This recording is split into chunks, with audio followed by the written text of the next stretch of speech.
Bonjour à tous, bienvenue à la classe Actes des Apôtres. Nous sommes à la leçon numéro 5 maintenant. Nous allons en effet terminer notre première section majeure aujourd'hui. Et donc, bien hâte de vous amener ça. J'espère que ça va bien. J'espère que le Seigneur bénit et que le Seigneur vous enseigne des choses dans sa parole, que ce soit avec ma classe ou la classe avec frère Alain ou frère Éric. Donc, sans plus tarder, nous allons prier et débuter. Père, merci pour cette magnifique journée. Merci, Seigneur, pour l'occasion de communiquer votre parole et communiquer votre grâce, Père, avec les étudiants. Et je vous demande, Père, de grandement bénir notre temps ensemble et, Père, de nous faire apprécier toujours plus qui vous êtes et votre parole, Seigneur, et la grâce que vous nous avez donnée, afin qu'on puisse manifester cette grâce à d'autres également, au nom de Jésus. Amen. D'accord, donc prenez vos notes. Donc on est dans la première section majeure, n'est-ce pas, qui est la prédication, ou plutôt j'ai perdu le mot, là. Je vais aller vous trouver les notes, attendez un petit peu. Ça vous arrive des blancs de mémoire parfois? Moi, ça m'arrive de temps en temps, n'est-ce pas? OK. Ah oui, le témoignage à Jérusalem, c'est exactement. Le témoignage à Jérusalem, qui est notre première section majeure. Et nous sommes dans la deuxième sous-section, qui est l'expansion de l'Église, n'est-ce pas? Donc, on a regardé plein de choses dans l'expansion de l'Église et on a vu à notre dernière leçon qui commençait à avoir de la persécution, n'est-ce pas?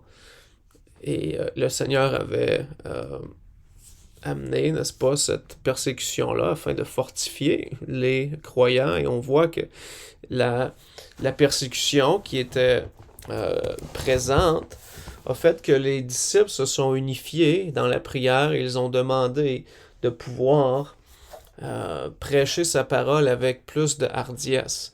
Non pas de les protéger, non pas de les sortir de cette difficulté-là, mais plutôt qu'ils puissent, dans cette persécution-là, partager avec encore plus de puissance. Et donc, on a terminé par dire que c'était tout qu'un témoignage, n'est-ce pas? Tout qu'un témoignage. Maintenant, on est rendu à une section qu'on appelle... Donc, on a vu l'opposition. Maintenant, on est dans la correction dans l'Église. Donc, les notes que je vous ai envoyées. La correction dans l'Église. Bon, il y avait de l'opposition à l'extérieur et maintenant, il y allait avoir quelques problèmes à l'intérieur de l'Église de Jérusalem qui, par le fait même, continue de prendre beaucoup d'expansion. Il y a de plus en plus de gens qui vont adhérer à la foi, qui vont devenir chrétiens. Et donc, quelques problèmes vont arriver. Et on va regarder ça ensemble. Et surtout quand on parle de Ananias et Saphira. Donc, chapitre 4, on est rendu au verset 32. Donc, après qu'ils eurent prié, n'est-ce pas, verset 31, et que le lieu où ils étaient assemblés trembla, ils furent tous remplis du Saint-Esprit, ils annonçaient la parole de Dieu avec hardiesse. Et donc, c'est ce qu'on vient de voir. Maintenant, étant donné que plusieurs personnes, lorsqu'ils partent du judaïsme et se convertissent à la chrétienté, ces personnes-là étaient bannies de leur famille. Bien souvent, ils ne se retrouvaient plus d'emploi. Ils ne pouvaient plus aller à la synagogue. Donc, ils étaient très stigmatisés et ils étaient mis de côté. Et donc, ici, dans le verset 32 à 37, on va voir un peu qu'est-ce qui se passait dans dans la vie de ces nouveaux disciples-là. Regardez verset 32. Or, la multitude de ceux qui avaient cru n'était qu'un cœur et qu'une âme. Donc, on voit l'unité ici. Et personne ne disait que rien de ce qu'il possédait fût à lui, mais toute chose était commune entre eux. Donc, ces disciples-là venaient ensemble et qu'est-ce qui était à vous était à moi, qu'est-ce qui était à moi était à vous. Et évidemment, dans cette situation-là, c'était quelque chose qui était désirable, n'est-ce pas? Vu justement la stigmatisation et vu la séparation d'avec tout ce qu'ils connaissaient, eh bien, ils mettaient toutes leurs ressources ensemble et c'est comme ça qu'ils étaient capables de survivre.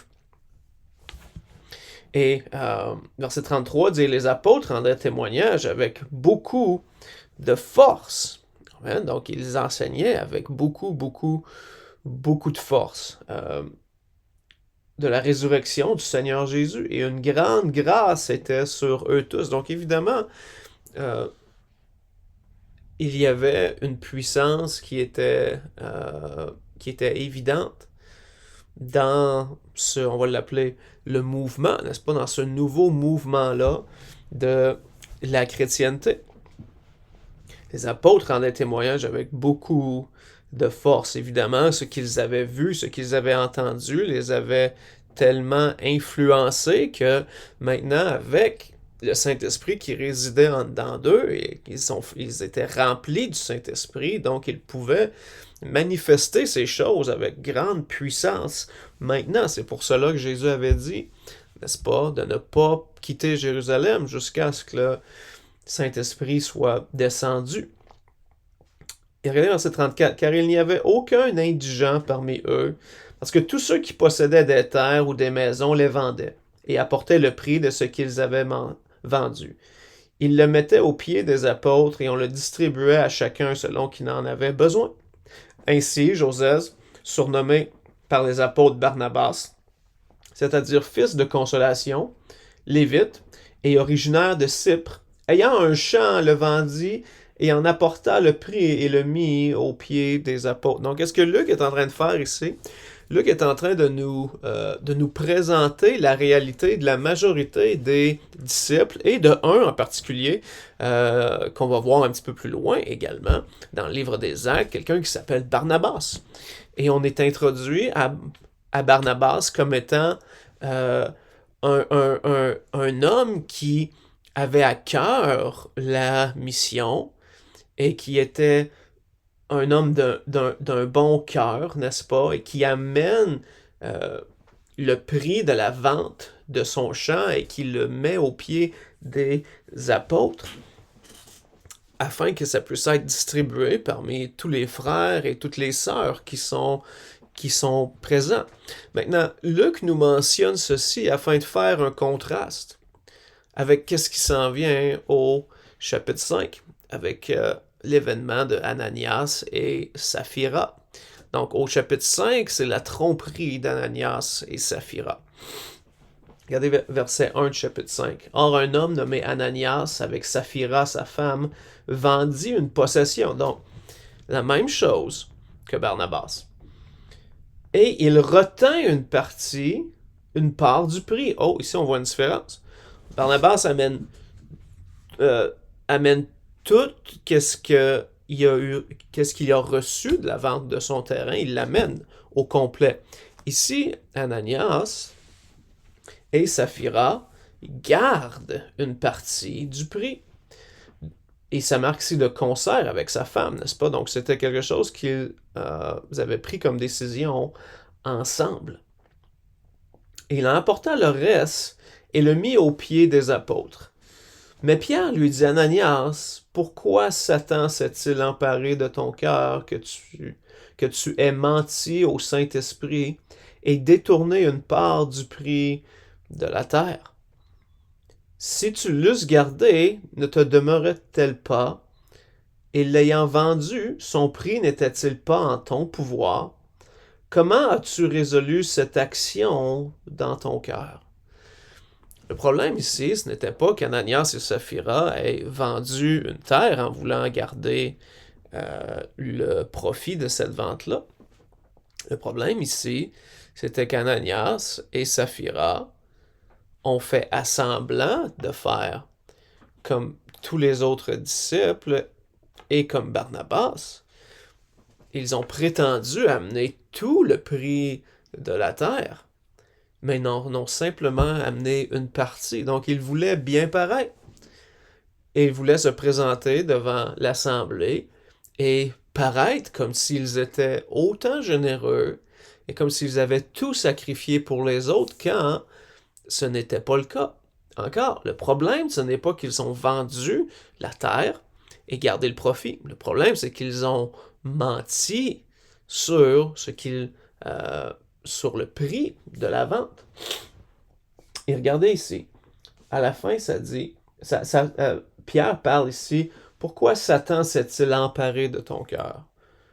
Donc évidemment, Ananias et Saphira, et Ananias dans ce cas-ci, avaient une décision spirituelle à prendre. Et de concert avec sa femme, ils ont décidé de mentir. N'est-ce pas? On sait que Satan est un menteur. N'est-ce pas? Ça nous dit ça dans les Écritures, qu'il est le père du mensonge. Et donc, évidemment, il a été influencé par les ténèbres. Et il dit au verset 4, « Comment as-tu résolu cette action dans ton cœur? » Et Pierre se demande, comment est-ce que tu as pu succomber à la pression des ténèbres plutôt que de vivre dans la lumière? Et là, il dit ceci, « Ce n'est pas aux hommes que tu as menti. » Pierre vient dire, qu'est-ce que vous venez de faire? C'est pas que vous avez menti à Barnabas, vous n'avez pas menti à Pierre, vous n'avez pas menti à Jean, mais vous avez menti à Dieu. Et qu'est-ce qui est intéressant ici, n'oubliez pas, c'est que au verset 3, ça dit que tu es menti au Saint-Esprit. Au verset 4, ça dit que tu es menti à Dieu. Donc, Pierre égale que le Saint-Esprit et Dieu sont la même personne. Amen encore, en renforçant le fait que Dieu est un Dieu triunaire. Dieu le Père, Dieu le Fils, Dieu le Saint-Esprit. Trois personnes qui forment un seul et même Dieu. Et maintenant, ça va avoir des grandes conséquences pour Ananias et pour sa femme également. Au verset 5, ça marque Ananias, à l'entendu de ces paroles, tomba et rendit l'esprit. Donc, il est mort. Lorsque Pierre a parlé à Ananias, Ananias est tombé mort comme ça. Regardez un petit peu plus loin, verset 7. Environ 3 heures après, sa femme, ne sachant rien de ce qui est arrivé, entra. Et Pierre, prenant la parole, lui dit, « Dis-moi, avez-vous vendu tant le fond de terre? » Et elle dit, « Oui, autant. » Alors Pierre lui dit, « Pourquoi vous êtes-vous accordé pour tenter l'Esprit du Seigneur? Voilà ceux qui l'ont enseveli, ton mari, sont à la porte et ils t'emporteront. » Et donc, Saphira avait le même discours qu'Ananias et Saphira a menti également. Ici, qu'est-ce qui est intéressant, elle avait une chance de dire la vérité. Et on ne sait pas ce qui serait arrivé si elle aurait dit la vérité. Mais elle a choisi de continuer dans le mensonge. Et n'est-ce pas une leçon pour nous de sortir de la tromperie et de rester, de demeurer dans la vérité? Et donc Ananias meurt, Saphira, sa femme, va rendre l'esprit également. Et regardez verset 11. Cela donna une grande crainte à toute l'Église et à tous ceux qui en entendirent parler. Donc évidemment, lorsque vous avez 2 personnes qui meurent à cause qu'ils ont menti sur la vente, sur le prix de la vente d'un terrain, évidemment que ça va avoir une grande répercussion sur toute l'assemblée, n'est-ce pas? Maintenant, ce qu'il faut savoir, c'est que vu que l'Église était encore dans ses tout débuts, n'est-ce pas? Le Seigneur voulait être sûr que ça commence d'une façon droite, d'une bonne façon. Et que Dieu voulait démontrer l'importance de la mission également et de l'importance de l'Église. et qu'on ne peut pas faire ça à d'autres membres de l'Église et qu'on ne peut pas mentir comme ça à Dieu. Maintenant, si vous vendez un terrain, est-ce que vous devez amener tout le profit de votre terrain à l'Église afin que l'argent puisse être distribué? Non, ce n'est pas quelque chose qui est demandé, n'est-ce pas? Nulle part dans les Écritures, c'est mentionné que c'est requis de faire cela. Maintenant, si vous voulez le faire parce que le Seigneur vous a confirmé que c'est ce que vous devez faire, alors ça c'est différent si vous en avez la conviction. Mais ce n'est certainement pas demandé. La même chose pour ce qui est d'avoir toutes choses communes, n'est-ce pas? On n'est pas en train d'établir des petits groupes exclus de la communauté qui vont simplement vivre les uns avec les autres et qui vont amener tout l'argent dans un même pot, si on peut dire, et ensuite le distribuer équitement. Okay? La Bible ne nous enseigne pas à établir un gouvernement communisme au sein de l'Église, d'accord? C'était simplement une réalité du moment, et c'est quelque chose qu'ils ont fait volontairement, comme on a pu le voir. Donc tout le monde était en accord pour faire cela. Mais Ananias et Saphira, eux, ont décidé de mentir et de vouloir bien paraître, et ça leur a causé leur chute. Donc, on a la correction dans l'Église, on a maintenant la progression dans l'Église. Okay? Donc, il va y avoir une progression suite à ça. Regardez verset 12. Or, il se faisait beaucoup de miracles et de prodiges parmi le peuple.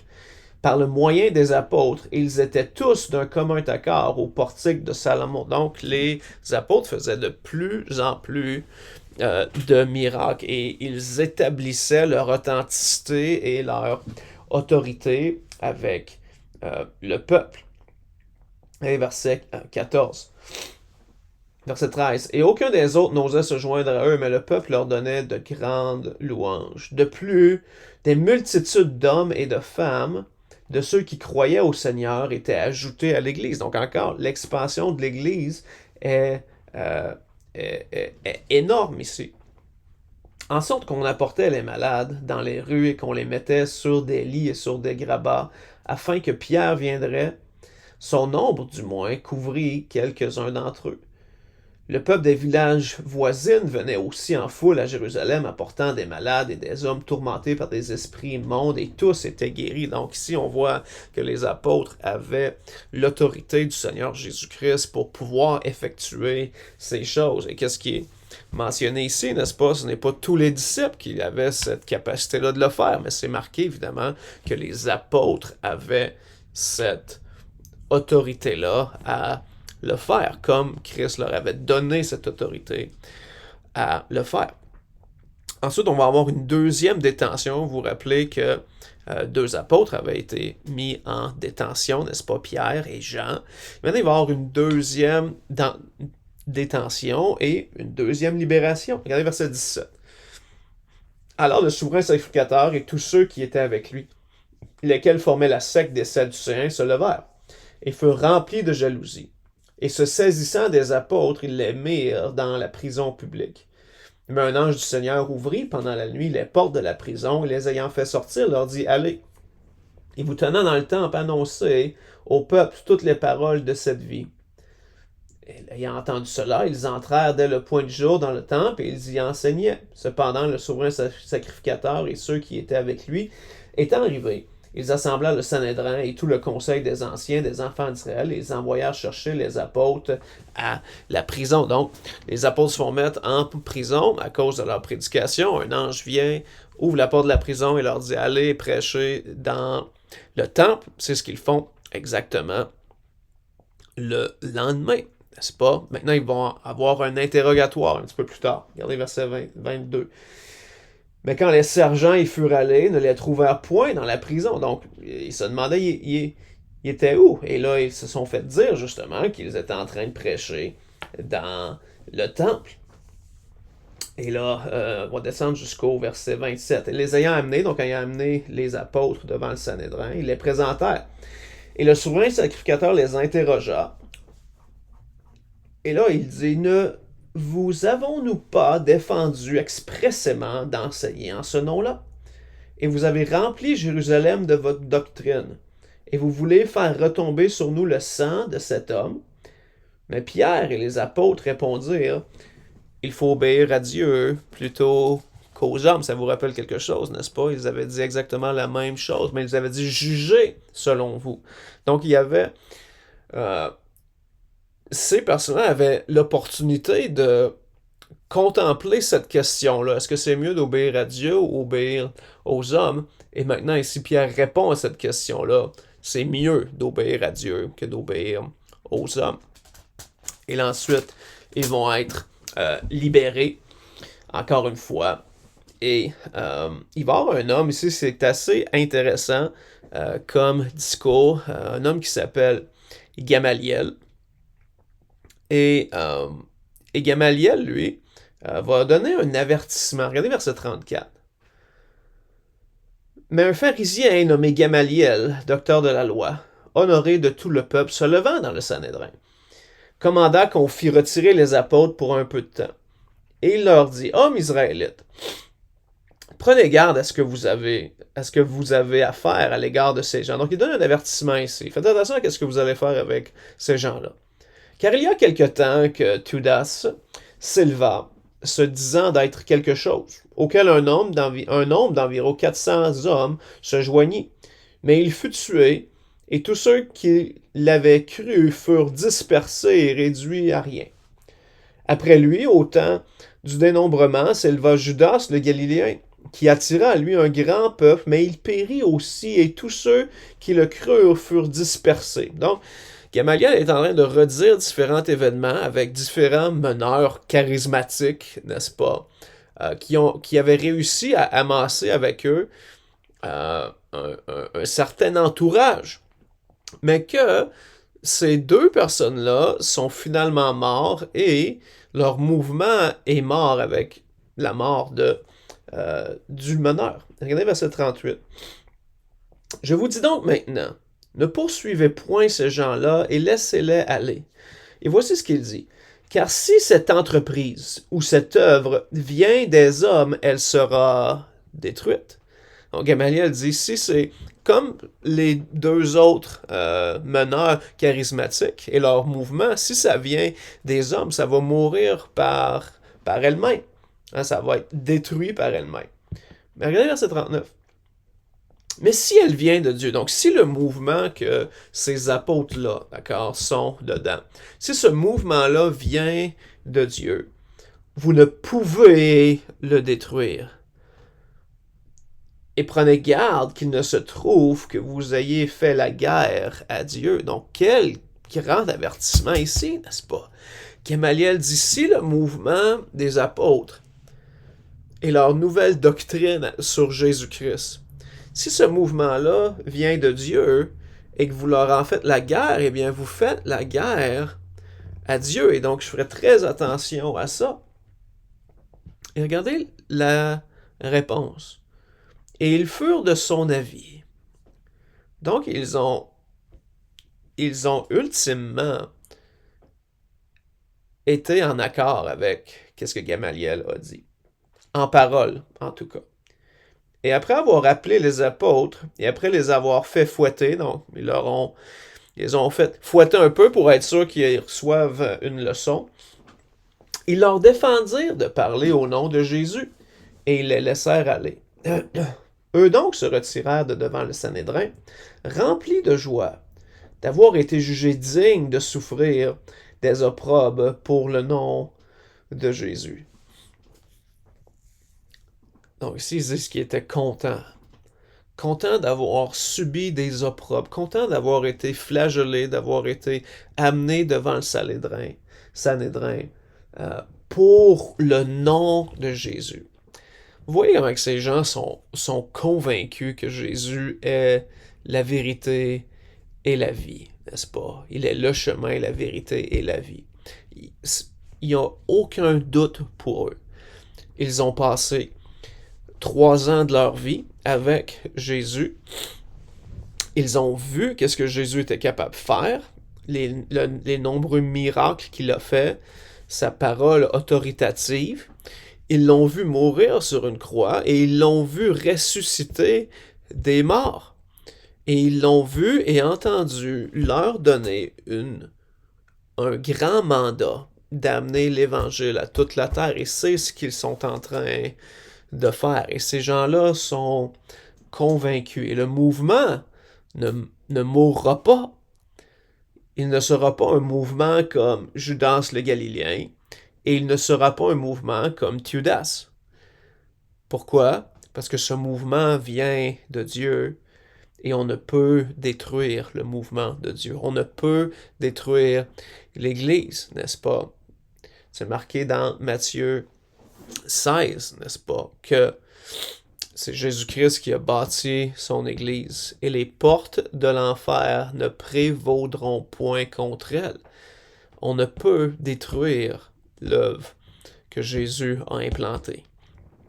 Et ça, c'est l'Église qui est en pleine expansion, n'est-ce pas? Et avec l'expansion vient les difficultés, avec l'expansion viennent la persécution, avec l'expansion vient la correction également, mais avec l'expansion amène aussi un niveau d'administration. Là, vous avez les apôtres, et vous avez tous les disciples qui sont là, hommes, femmes, les enfants qui sont présents. Et évidemment, pour cette organisation-là, il doit avoir une certaine administration. Et c'est ce qui va être le problème ici un peu, au chapitre 6, versets 1 à 7. Regardez verset 1. En ce temps-là, comme les disciples se multipliaient, il s'éleva un murmure des Hellénistes, donc des Grecs, contre les Hébreux. Donc encore, vous voyez que cette différence entre les Grecs et les Juifs existe énormément. Et ça cause une tension. Parce que leurs veuves étaient négligées dans la distribution qui se faisait chaque jour. Donc, vous avez des gens de tout background différent, tout arrière-plan différent. Ces hellénistes-là, d'accord, c'est des Grecs qui sont juifs et qui ont accepté le Seigneur. Et vous avez d'un autre côté des Juifs hébreux, n'est-ce pas? Donc, des Juifs pur sang, comme on pourrait dire. Et il y a vraiment une tension entre ces deux groupes-là. Les Hébreux croyaient que les Hellénistes n'étaient pas aussi bons qu'eux, donc ils n'étaient pas aussi purs qu'eux, un peu comme les Samaritains, n'est-ce pas?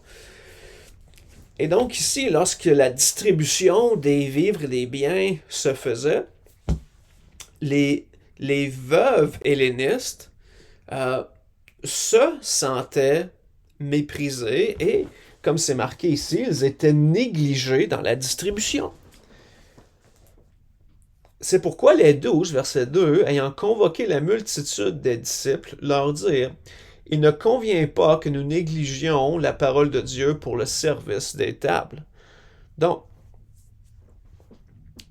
qu'est-ce que les apôtres sont en train de dire ici? C'est on voit le besoin, c'est un grand besoin, mais le besoin encore plus grand, c'est que nous concentrions sur la parole de Dieu et la prière, plutôt que d'aller et de servir aux tables, en voulant dire de faire la distribution de toutes ces choses à tout le monde. Parce qu'en faisant ça, eh bien, ça leur enlevait du temps pour faire ce qui était plus important.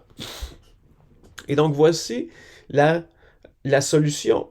Et donc, il dit: choisissez donc, frères, 7 hommes d'entre vous, dont on rende bon témoignage, pleins d'Esprit Saint et de sagesse, à qui nous confions cet emploi.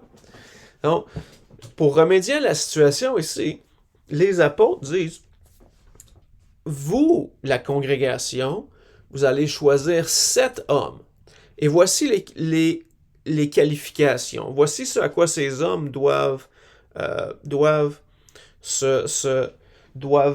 être en réalité. Voici ce à quoi ils doivent s'associer. Hein? Et ça doit être des hommes, premièrement. Ils doivent être parmi vous. On doit leur en rendre bon témoignage. Ils doivent être pleins du Saint-Esprit. Ils doivent être pleins de sagesse. OK? Donc, c'est quand même une grande responsabilité. Et il y a, avec des responsabilités, souvent, vient certains paramètres, certaines qualifications, d'accord? Et ici, on a les premiers diacres qui sont amenés dans l'Église. Et ça s'est fait de façon très organique, très naturelle. Le peuple a choisi ses diacres. Et qu'est-ce qui est intéressant, c'est que ce sont tous des Grecs. Tous des noms grecs, regardez ici. Cette proposition plut à l'Assemblée, toute l'Assemblée. Donc il y avait une unité dans ce désir-là de vouloir amener des diacres. Et ils élurent Étienne, qu'on va attendre un peu plus loin, homme plein de foi et du Saint-Esprit. Et Philippe, lui aussi, on va en entendre parler.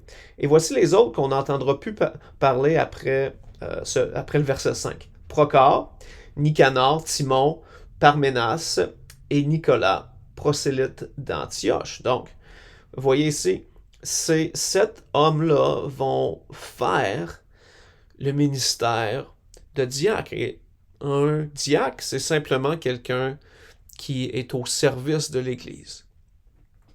C'est simplement ça. Ça n'a pas une position autoritative, ça a plutôt une position de service, afin de libérer ceux qui sont dans l'enseignement pour la prédication, l'étude et la prière. Qu'est-ce qui est plus important que de servir aux tables, comme c'est marqué ici?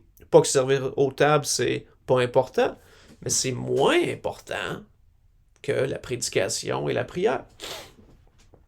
Et regardez ici, verset 6. Et ils les présentèrent aux apôtres qui, en priant, leur imposèrent les mains. Donc, le fait d'imposer les mains, d'accord, ça n'a absolument rien de magique, mais c'est plutôt une identification d'acceptation et d'approbation de la part des apôtres, et ça leur donne une certaine autorité, d'accord? C'est la même chose lorsqu'on a un service d'ordination pour quand un ministre est ordonné à devenir pasteur d'une église. Les anciens viennent et on lui impose les mains afin de dire nous approuvons que cette personne-là maintenant va être pasteur, et on reconnaît que l'Esprit a travaillé dans sa vie, on reconnaît les dons que Dieu lui a donnés, et nous sommes en accord avec le fait qu'il puisse aller plus loin dans son ministère. Et c'est simplement ça, c'est une approbation. Maintenant, on est rendu au deuxième compte-rendu. Vous vous rappelez que Luc aime faire des petits comptes-rendus, n'est-ce pas? Ici, c'est compte-rendu numéro 2, verset 7. Et voici ce qu'il dit.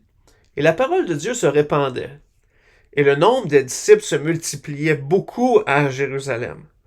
Et un grand nombre de sacrificateurs obéissaient à la foi. N'est-ce pas intéressant?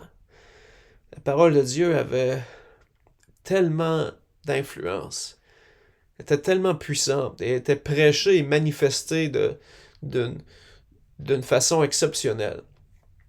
Ce qui fait que plusieurs personnes acceptaient le Seigneur. Et même ici, un grand nombre de sacrificateurs obéissaient à la foi.